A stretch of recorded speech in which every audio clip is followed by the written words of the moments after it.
بە پێی ئامارێکی بەڕێوەبەراتی تەندروستی سلێمانی ساڵی ڕابردوو 2347 کەس لە سنووری پارێزگاکان تووشی شێرپەنجە بوون. ڕێژەکەش بەراورد بە ساڵی 2018 بەرز بووەتەوە.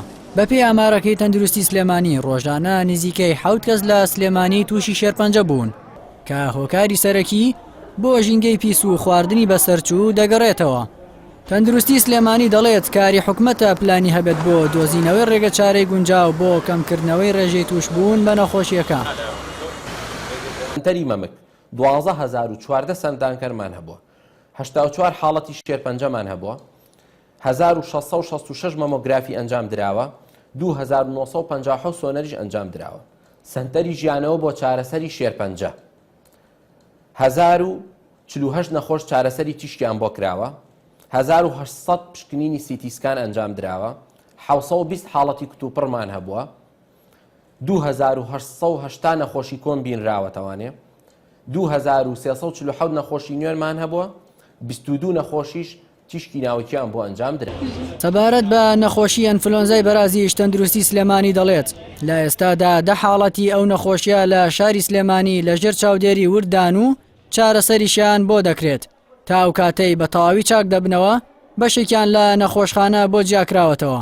سەبارەت بە گیان لە دەستدانی چەند هاوڵاتیەکیش بەو نەخۆشیە دەڵێن کە چەند حاڵەتێکی مردن هەیە، بەڵام تا ئێستا ڕوون نەبووەتەوە بە هۆی ئەم ڤایرۆسەوە گیانیان لە دەستداوە یاخود هۆکاری دیکە هەبووە.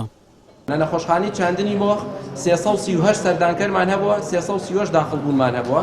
لە نەخۆشخانەی هیوا 7027 سەردانکەرمان هەبووە، 7027 کەسیش داخڵ بووە. لە فریاکەوتنی شار 65062 سەردانکەر، 18468 داخڵ بوو، 4405 نەشتەرگەری. مەسەلەی ئینفلۆنزای بەراز لە مانگی 12 سەری هەڵاوە و لیژنەیەکمان پێکەناوە لیژنەیەکی باڵا بە سەرۆکایەتی بەڕێوەبەری گشتی تەندروستی سلێمانی و بەڕێوەبەراتی چاودێری تەندروستی تێکڕای لایەنەکانیکە و قاوشێکی عەزلمان دروست کردووە لە نەخۆشخانەی شەهید تێمن. چەند نەخۆشێکی مەحدودی تیا نزیکی من لە دوێنێ و پێرش خۆم سەردانم کردوون، نزیکی 6 بۆ 7 نەخۆشە دوانێن لەسەر ڤێنتیلەیتەرە و داتاکان بە پۆزەتیڤ هاتووەتەوە بەڵێ وایە، بەڵام هەموو ئیجرعاتێکی پێویست کراوە و چارەسەریشیان وەرگرتو و خۆشیان وانەشی کە لەلایەن.